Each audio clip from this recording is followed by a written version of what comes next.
Vamos chamar a Andréia.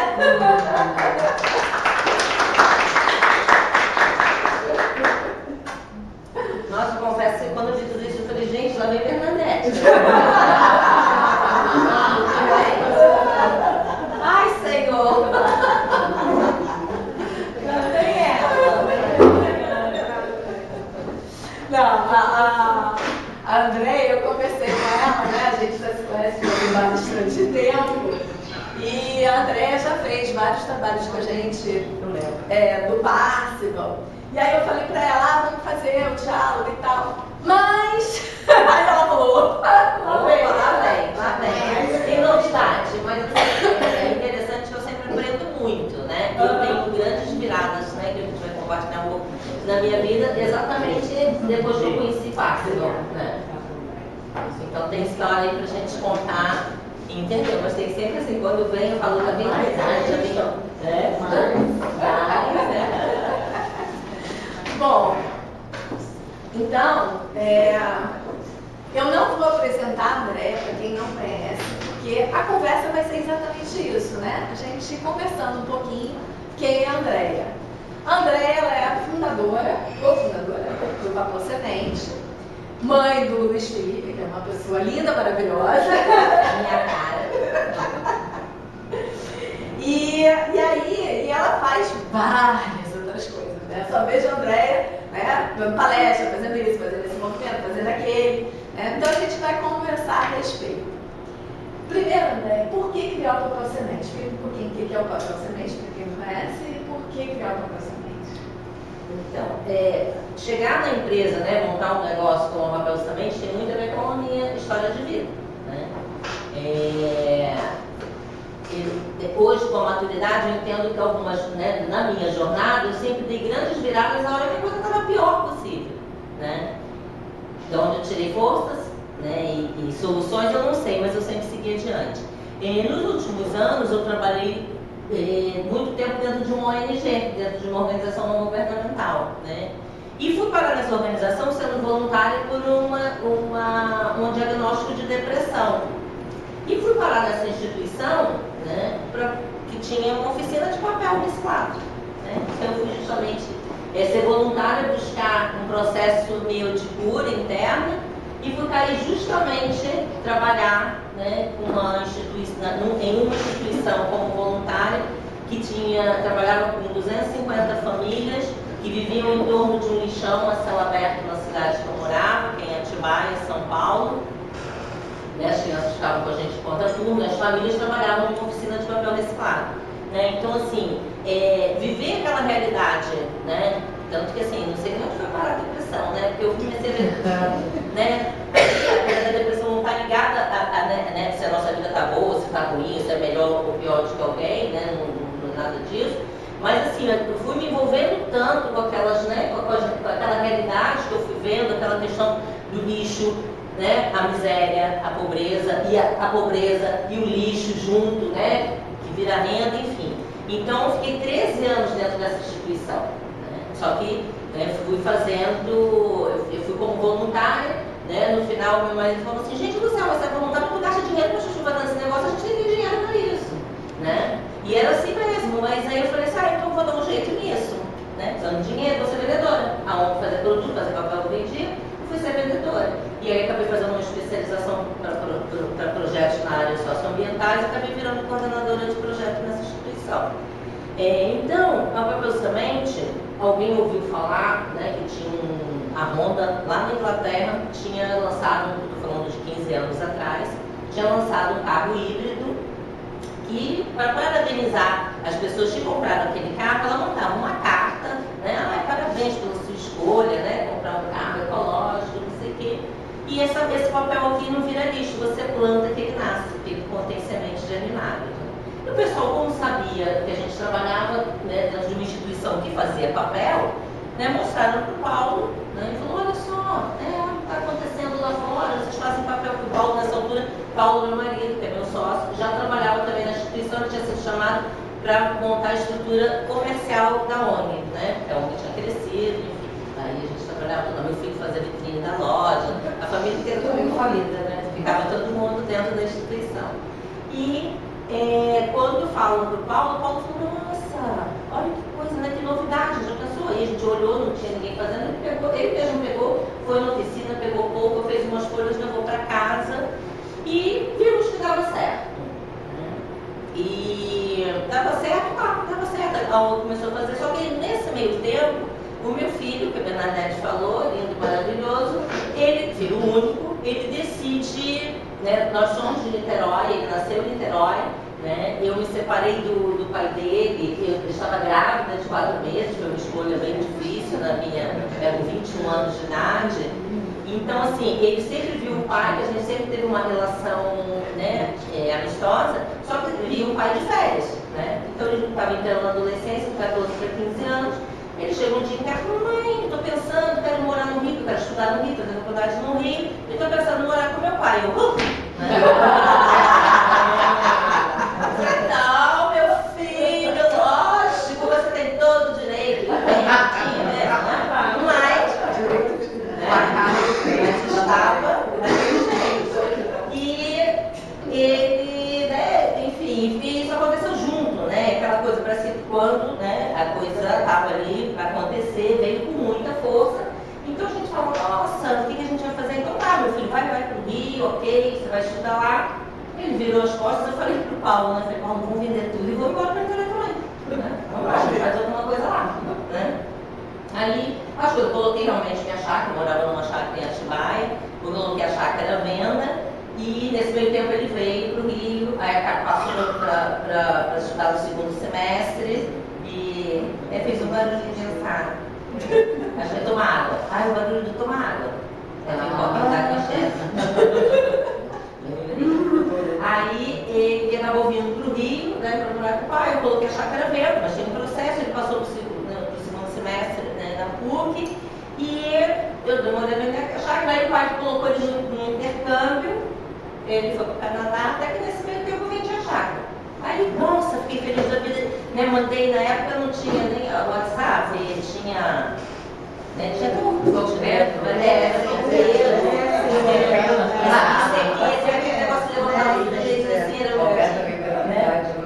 ICQ, eu mandei mensagem para ele, filho, vendemos, né, agora vamos fazer um movimento da gente ir embora para o Rio. Não sei o que a gente vai fazer, ICQ.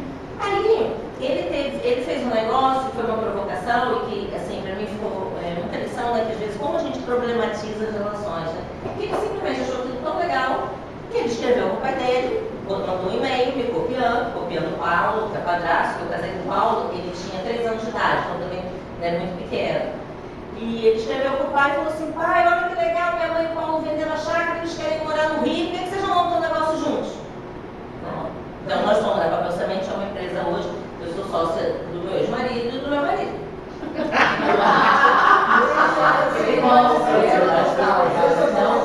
Pra felicidade. Pois é, mas é sintetizado, né? Foi bem interessante. E eu ainda brigo assim, porque eu sempre atribuí muito o sucesso dessa relação, eu atribuía muito aos dois, né? Ah, porque eles são muito legais, porque eles são maravilhosos, porque eles são muito gente boa. Até o dia que a terapeuta me deu alta, porque ela falou assim, você já descobriu que a maravilhosa você é?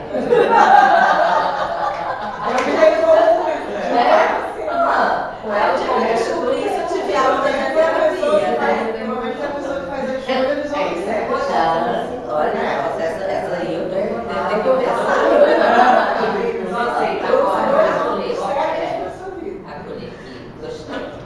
Bom, então aí realmente acontece isso. Então a gente acaba se encontrando com uma conversa e a gente tinha tido em Atibaia uma pizzaria, então eu sempre cozinhei, na época eu me separei, né, do que eu estava grávida, eu resolvi fazer comida para fora, que é um talento que eu tenho, né, e resolvi vender comida para fora. Então eu achei que eu voltar para o ramo da culinária. De repente no Rio a gente pode montar uma coisa de comida. Só que né, a gente foi encontrar com o pai do Felipe também, o Felipe pai, a gente conversando, e aí, o que vamos montar no Rio? Então vamos montar mesmo um negócio juntos e não sei o quê. Aí a gente comentou da história do papel, que o Paulo tinha feito teste, né, e que ele falou, nossa, vamos fazer uma fábrica então desse negócio. Aí o Paulo, me lembro que o Paulo foi muito engraçado, o Paulo falou assim, nossa, mas isso é um trabalho, que ele vinha da experiência da ONG, né, né, de oficina, de fazer papel. Eu falava, nossa, você vai dar um trabalho. Eu falei, não, vai ser maravilhoso, né? E aí a gente, no final de semana seguinte, eu já vim para São Gonçalo, a fábrica, nós temos uma fábrica em São Gonçalo, e a gente vem para São Gonçalo no final de semana seguinte, porque o Felipe Pai falou assim, nossa, André, eu tenho aquele terreno que era do meu pai, que ele comprou, que diziam que ia ter o metrô, que ia passar ali na China, em São Gonçalo, né? Então, o metrô, né? Então ele comprou, investiu, e aquele lugar não foi para frente. Se você quiser ir lá, né? Aí eu falei, vamos. Aí eu fui, né? E tem um negócio bem interessante, eu tive um sonho na sexta-feira, na véspera de eu vir para cá, né? E eu sonhei com um lugar que é a fábrica, mas eu não imaginava o que era, né? Que era onde era a fábrica. Quando eu chego no domingo, no final de semana que eu vejo, eu falo, nossa, né? Tava tudo me esperando, na verdade, né? Eu só fui caminhando e encontrando essas coisas que eram minhas no meio do caminho. E aí, a gente, quando chega lá em São Gonçalo, né? E que eu vejo aquilo tudo, então a gente construiu um negócio dentro, né, de uma comunidade que tinha a questão da vulnerabilidade socioeconômica, né? Eu acho que com a questão das classificações, a gente, né, o tráfico também tomou conta. Né? Mas quando a gente chegou lá e a gente tinha esse terreno e começa a fazer umas obras, né? Gente, eu recebia de 30 a 35 currículos por dia, aqueles currículos sem qualificação, trecho da mão, quero emprego, quero emprego, quero emprego, quero emprego. E nessa minha construção, né, e ter a vivência dentro da ONG, né, sempre foi muito forte para mim. Quando eu vi aquilo, né, é uma coisa que eu falo assim, gente, né, a minha construção sempre fiz assim, é coração aberto e o radar ligado, porque a oportunidade chega eu sempre peguei. E se não dava certo, eu deixava ir em frente. Né? Mas quando eu vi que aquilo poderia ser uma oportunidade de mudança, de melhoria na minha vida, eu sempre agarrei. Né? E aí, ela, quando. Peraí, me perdi. Os currículos, eu falei, nossa, quando eu vi aquilo, eu falei, gente, olha só, primeira expectativa que a gente criou na comunidade de estar montando um negócio, uma expectativa de trabalho. Aí a gente criou um programa, né, trouxe uma pessoa de São Paulo, abriu a empresa para a comunidade, fizemos uma primeira capacitação em oficina de papel reciclado. Não era só o papel semente, mas que as pessoas pudessem, eu sabia que não ia poder contratar todo mundo, mas que as pessoas pudessem sair sabendo o artesanato. Né? Então a gente fez todo um processo e criou um programa de geração de renda, diminuição da pobreza local. Então a gente hoje, né, a gente mantém, hoje 90% dos colaboradores da empresa são lá da comunidade. Né? Hoje a gente tem um desafio, a gente cresceu e tem um desafio, porque a gente sempre foi muito por indicação, né?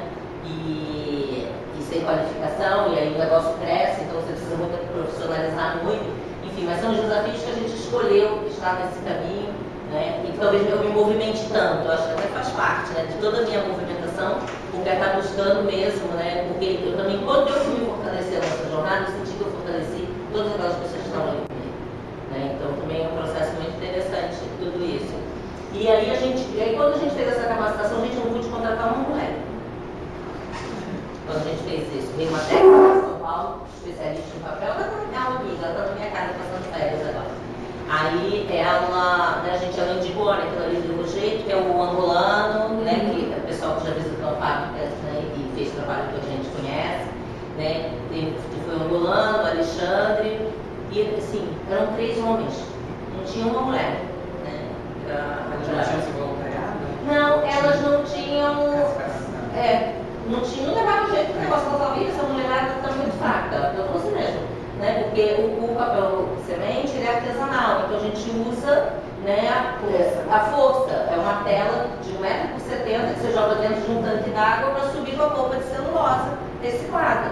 Né, então aquilo ali, né, e eu sempre digo, é muito bonito de ver porque é tudo no olho. Então eu vou fazer um produto, né, para a marca que for, para a empresa do corte que for, tem uma gramatura que o cliente comprou e aquele cara que está ali, né, fazendo isso ali, que é no olho que ele faz isso. E precisa então dessa força e de uma sensibilidade extrema. Aí ela falou assim, nossa, não tem uma mulher que tem o como de fazer. Eu falei, nossa, tá bom, vai, vamos chamar os meninos e assim começamos. Mas, né, na minha vida tudo acontece sempre muito bacana, né? Eu gosto bastante do movimento dela e agradeço muito. Me aparece uma mulher lá na porta da fábrica. Ela tem a casa, hoje eu moro em Cabo Frio, ela tem uma casa na rua da fábrica com 6 crianças pequenas, né, pedindo R$10 na época que ela queria comprar um leite. Quem atendeu a fábrica da porta foi o Paulo, aquele portãozão lá. Aí Paulo atendeu e falou assim, nossa senhora, ele foi lá me chamar, né, André, então ela tem um monte de filho. Pra ela, para as crianças, pediam 10 reais que ela não tem comida para comprar para essas crianças. Aí nós fomos lá, né, fui lá pro portão, eu falei pra ela, olha, vamos fazer assim. Na noite anterior, a gente estava participando de um pregão de prêmio da Petrobras.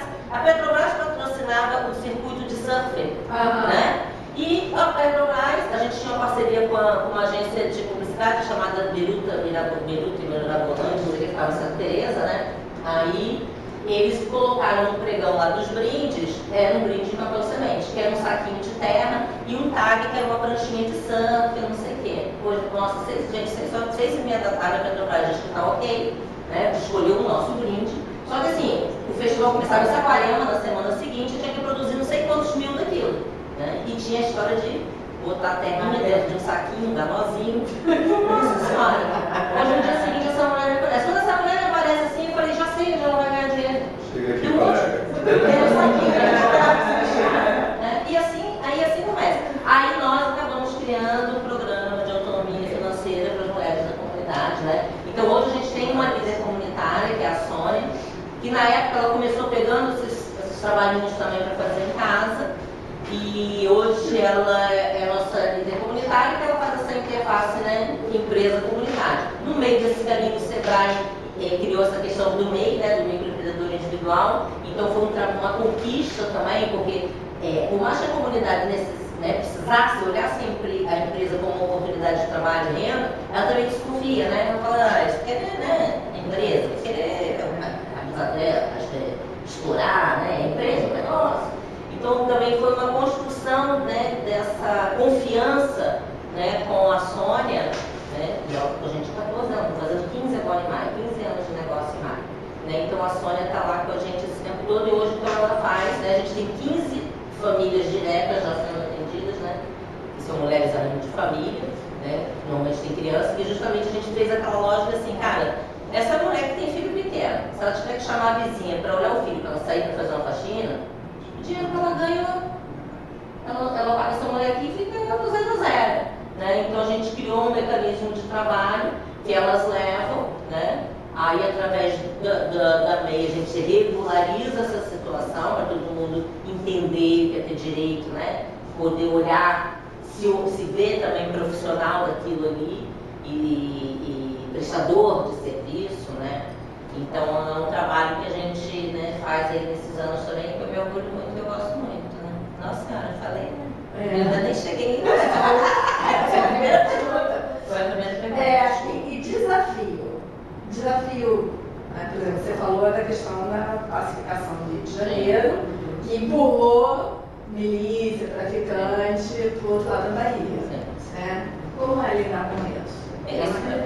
Esse foi, acho que, o maior desafio, porque as outras coisas, sabe, a gente vai meio que, né, vai dando um jeito aqui, um jeito ali.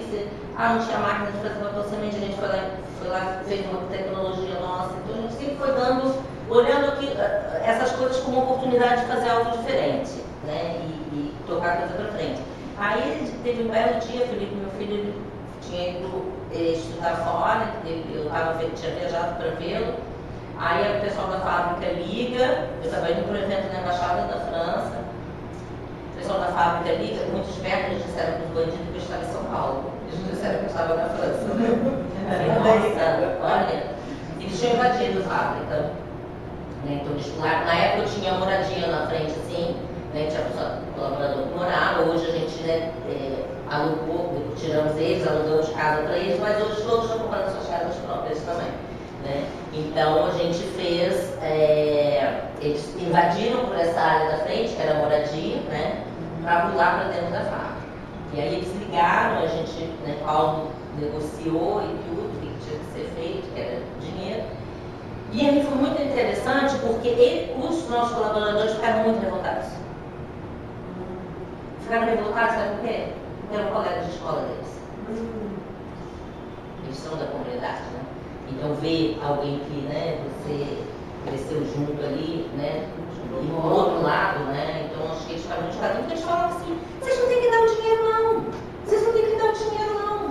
Mas eu falava, mas eu falei, cara, se a gente não der, eles não vão fazer nada com eles não, vão fazer com o filho, com a gente não, vão fazer justamente com o filho, com a família, para a gente ficar ferrado. Então, assim, esse foi o maior desafio, né? Você tem que negociar. E aí, nossa, eu vivi um dilema muito grande pela questão de ética, né? Nossa, quando eu fui fazer, eu fiz o trabalho do APG lá com o Oscar Montamura. Quando eu falava de ética, eu falava, meu Deus, eu vou lascada. Eu vou ser a voz dele uma banha de ferro. Porque, assim, né? Foi o que então, Aí eu falei, nossa, tô lascada, mas foi a maneira que eu encontrei de continuar gerando emprego naquela comunidade, né? E assim, existe um respeito, né, ali, porque esses colaboradores continuam lá dentro com a gente, né, são os mesmos, a gente todo mundo há muito tempo com a gente. Mas foi o maior desafio, sabe, Bernadette, né? Entender isso e esse desafio interno, né? De olhar, né, e falar, caraca, né? Então, o que é isso? Como lidar com isso? Como lidar com isso nesse mundo que a gente vive, né? De ter um negócio, aí você faz um negócio de impacto. Aí tem gente que fala, sai dali! Né? Porque muitas vezes é muito fácil, né? Ai, sai dali, vai lá, não sei o que, ficar o pão, peça naquele lugar. Então, gente, vai para ele de todo sentido. Né? Então, assim, tua escolha é mesmo, não, aqui é o nosso lugar.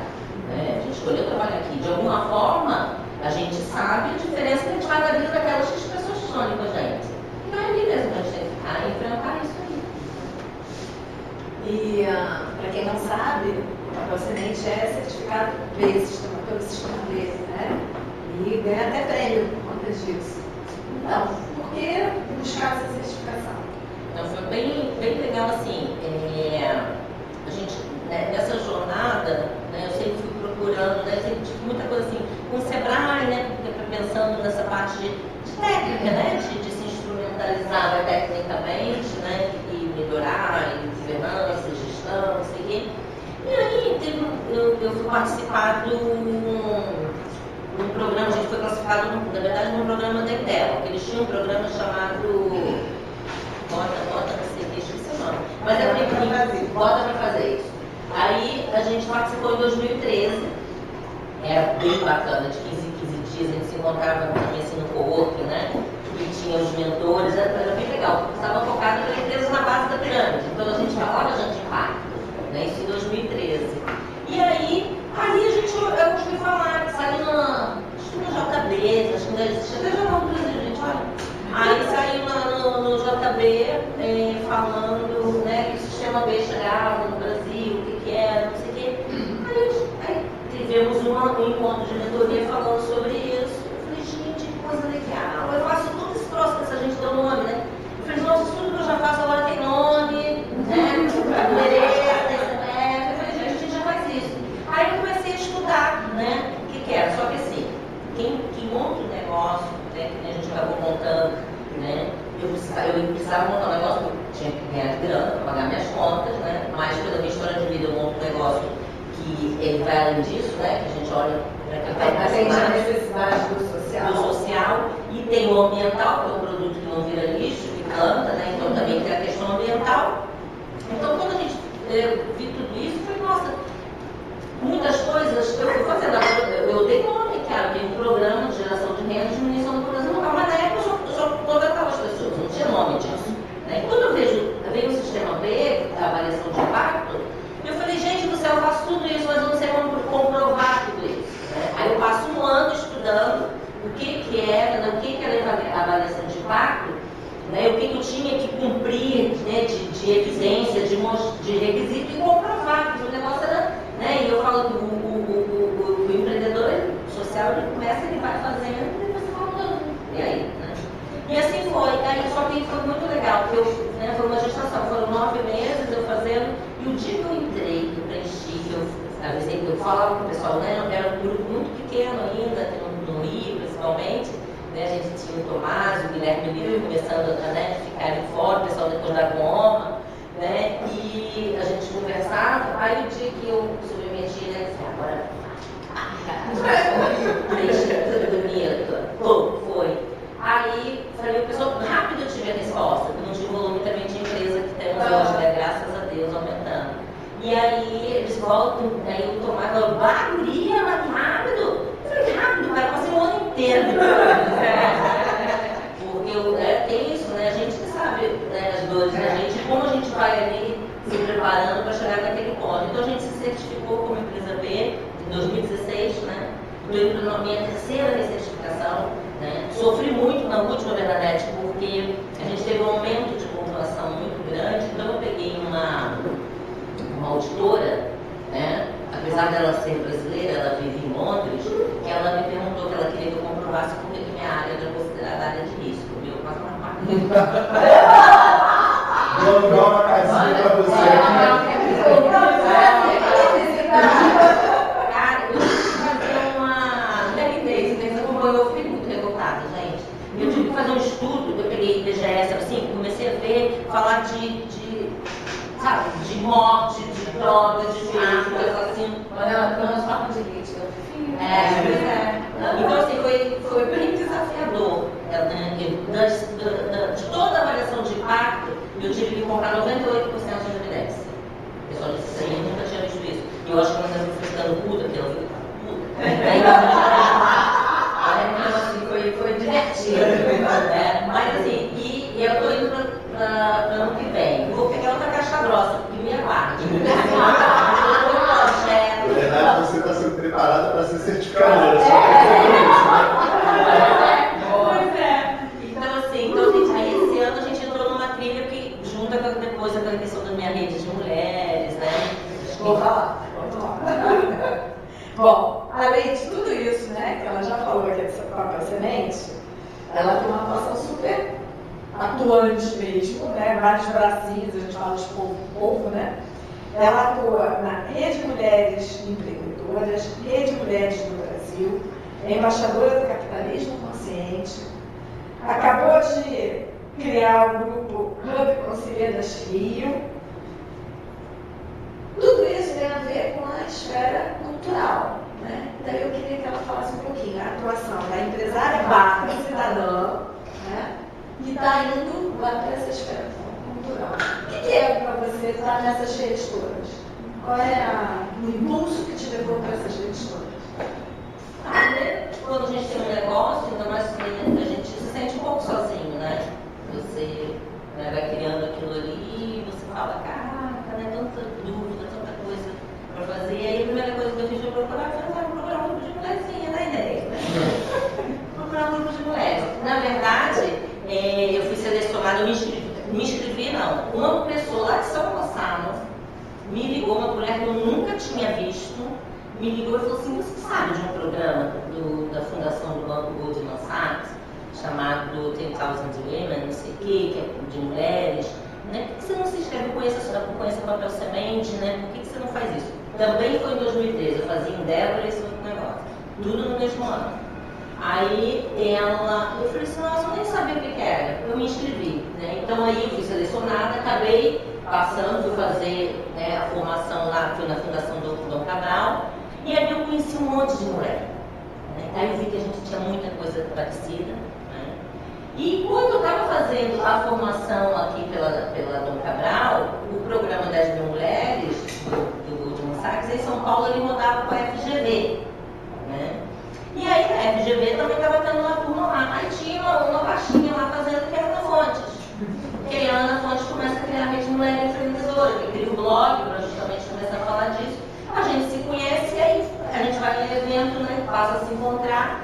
E aí o Itaú chega aqui também trazendo negócio de mulher, e aí precisava de uma embaixadora no Rio, eu trago a Rede Mulher Empreendedora para o Rio.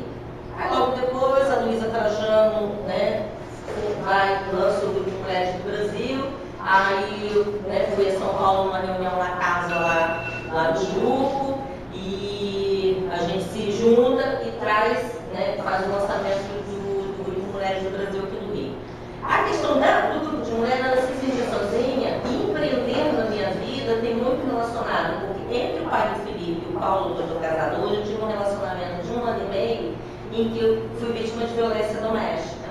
E só saí desse relacionamento abusivo porque eu montei um negócio. Então, eu digo que empreender me salvou. Né? Então, eu só saí desse negócio. Eu passei 1 ano e meio, eu convenci essa pessoa a montar um negócio. Eu montei um café, né, que ela me escreveu um dia, ela falou assim, nossa, sua rota de fuga foi um café. Eu falei, foi. Né? Então, eu montei um café numa cidade do litoral de São Paulo que eu morava, Caraguatatuba. E foi 1 ano e meio que eu tinha um negócio que eu guardava dinheiro para dizer, para romper com essa relação, né? Então, o empreender foi muito forte para mim. Eu falava assim, nossa, eu preciso falar isso para outras mulheres, né? Que é possível você romper, sair do emprego, que, né, que você tenha sofrido um assédio, uma relação abusiva, tudo isso. O empreender pode nos salvar, né? Então, buscar os grupos de mulheres ficou muito forte para mim, né? Porque cada mulher que eu encontrei, história que eu ouvi, história que eu contei, os feedback que a gente vai tendo, então isso vai alimentando. Então, é um movimento que eu gosto, me preenche, né? Me preenche. Eu sei que falar disso, eu posso transformar a vida de outras mulheres, né? Através do meu relato. Então, isso mexe muito. E alguns outros movimentos foram surgindo por conta da questão da sustentabilidade, né? Aí que eu olho assim, fazem sentido, eu digo assim, fazem sentido para a rua que eu estou caminhando, para a minha avenida, né? Então, trazer a questão da sustentabilidade, trazer conexão, fortalecer o meu negócio, tem muito isso, sabe, Bernadette? Então, para mim, pesa essas duas coisas, né? Essa coisa bem pessoal, né? Desse episódio na minha vida, e essa questão de estar na rua e de ver assim, gente, eu olho assim e falo, gente do céu, o mundo tem tanto problema, né? Tem tanto problema. E eu acredito nessa coisa, né? Do que a gente possa pensar em termos de negócio. E eu enquanto. Porque antes, para eu levar isso para o meu negócio, eu tenho que ter um pensamento cidadão, enquanto cidadão. Né? Para eu pensar que o meu negócio vai poder fazer algo para transformar. Né? Então, essa Andréia veio sempre na frente. Né? E sempre acreditando, como diz, né? A gente lembra de quem comeu pão com salsicha com a gente. Né? E nessa jornada, né? A ideia fala, nossa, Andréia, tem um estilo inteiro do pão com salsicha. Eu falei, nossa, eu lembro também, mas foi, né? Mas ela era uma salsicha muito vitaminada. Mas era, ó, vitaminada. Bom, e para fechar, né, o ciclo, recentemente a Andréia entrou na esfera do jurídico legal, porque ela acabou de ser, eu tenho que ler, porque o texto é grande, ela foi recém-possada, semana passada, né? Semana passada. Como membro do Conselho Consultivo de Empreendedorismo Feminino da Secretaria de Mulher do Estado do Rio de Janeiro. Ela né? E aí, exatamente, a gente está adentrando na esfera do jurídico legal. Quais são as suas expectativas, né? Porque acabou de assumir, não tem ainda muito o quê? Quais são as expectativas? Não, foi bem interessante assim, porque chegar nesse lugar, nesse convite para ser numa cadeira do Conselho de Estado, foi muito gostoso, porque foi olhar para a minha trajetória, porque eu fui convidada como notório saber da causa, de reconhecimento da causa de empreendedorismo feminino. Né? Então eu falo, caramba, valeu a pena ficar contando, né? Falar da história, olha quantas mulheres, porque foram pessoas que viram, né? O que eu fui construindo com todas as outras mulheres, não é um ganho meu, né? É um ganho dessa história que eu construí porque tinham outras mulheres junto comigo. Né? Então eu chego aqui, mas assim, é muita mulher que vem junto, né? Para isso tudo. E aí, o trabalho que a Secretaria também fez, que a gente tem um diagnóstico, né? Que foi feito uma pesquisa, um diagnóstico, né? Da questão do empreendedorismo feminino e depois recorte no Rio de Janeiro, porque a gente tem muita coisa, né? O próprio Senai, né? Algumas coisas, mas é tudo muito Brasil e o Rio fica, né? A gente fica sempre assim. E a gente tem um recorte do Rio de Janeiro. Né? Então a gente fala assim, quando a gente foi convidado, a gente conversa bastante e a gente ainda pensava, né, pela questão, olhando a questão política, né, porque ser convidado não é uma secretaria, é uma questão de um governo. E você fica assim, mas eu falava assim, né, eu virei dele, a gente conversando bem intimamente, eu falei, cara, se não nós, quem? Né? Vão ser as mesmas pessoas que vão falar de nós, mulheres, a gente vai deixar essas mesmas pessoas irem para lá falar, né, e tomar as decisões? Não somos nós. Né? E aí, então, a primeira expectativa é essa, que realmente a gente possa, né, ter voz e falar aquilo que a gente acredita e conduzir pautas para aquilo que a gente efetivamente acredita. E como diagnóstico, o diagnóstico é muito claro.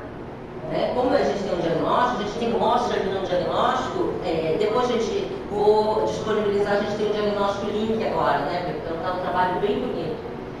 Porque é fruto de estudo da Marcele Porto, que é a Marcele do doutorado dela na UF.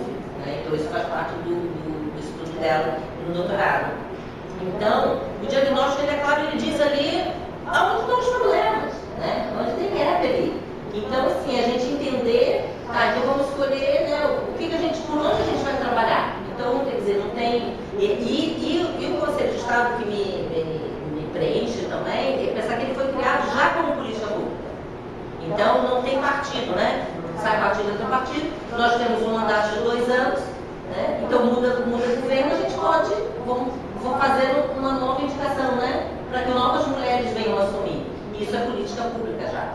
Né? Então, a gente gostou bastante disso, né? De poder já pensar nisso, que realmente é legado.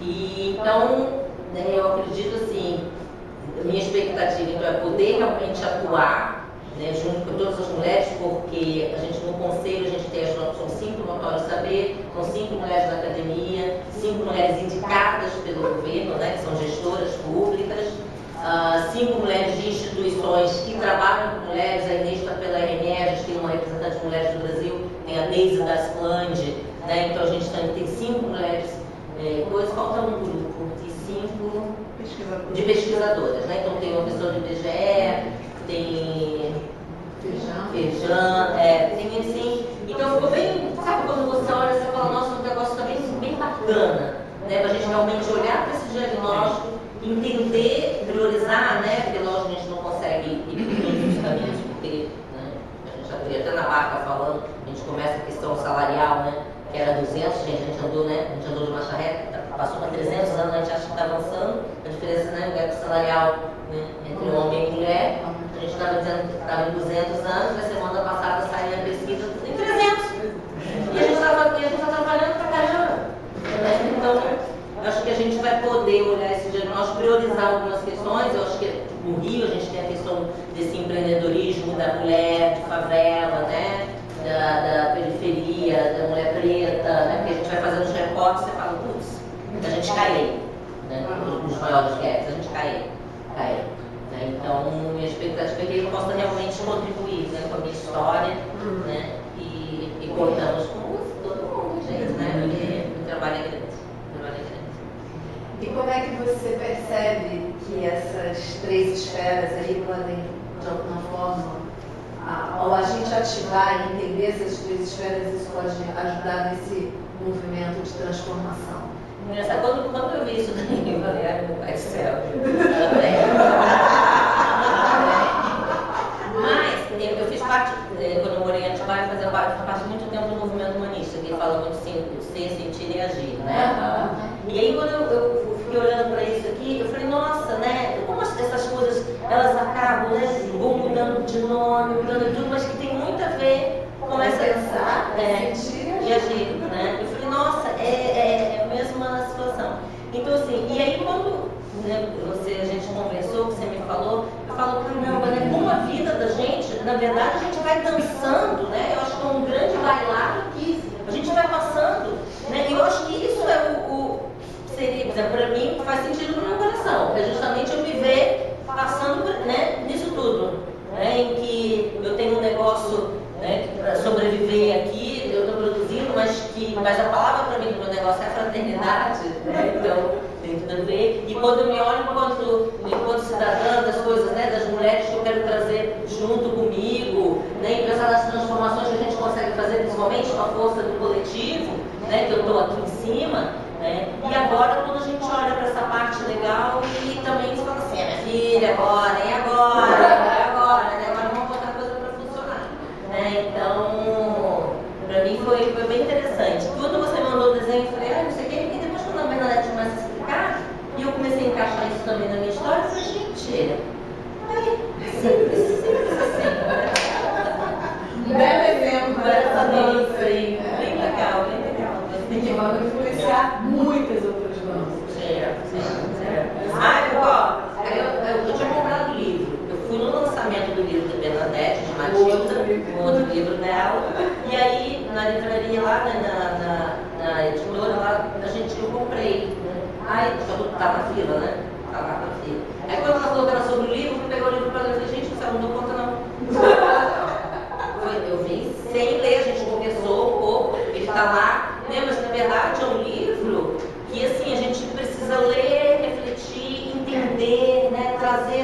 aterrar para a nossa história, né? Para as coisas que a gente vê e percebe, porque eu acho que aí vai vindo o entendimento, né? E vai caminhando, né? Então, para mim, esse ponto de partida, tanto que eu falei para você que eu quero participar do grupo lá de reflexão. Porque é exatamente isso, não é um livro assim, de leitura fácil, né? Ele é fácil, mas ele tem horas que ele dá um soco assim no estômago, que você para e diz assim, deixa eu pensar um pouquinho a respeito. O que eu estou fazendo com o meu dinheiro, onde eu botei, onde eu investi, né? Então é exatamente Mas é exatamente o ponto da gente buscar a causa raiz dos problemas, né?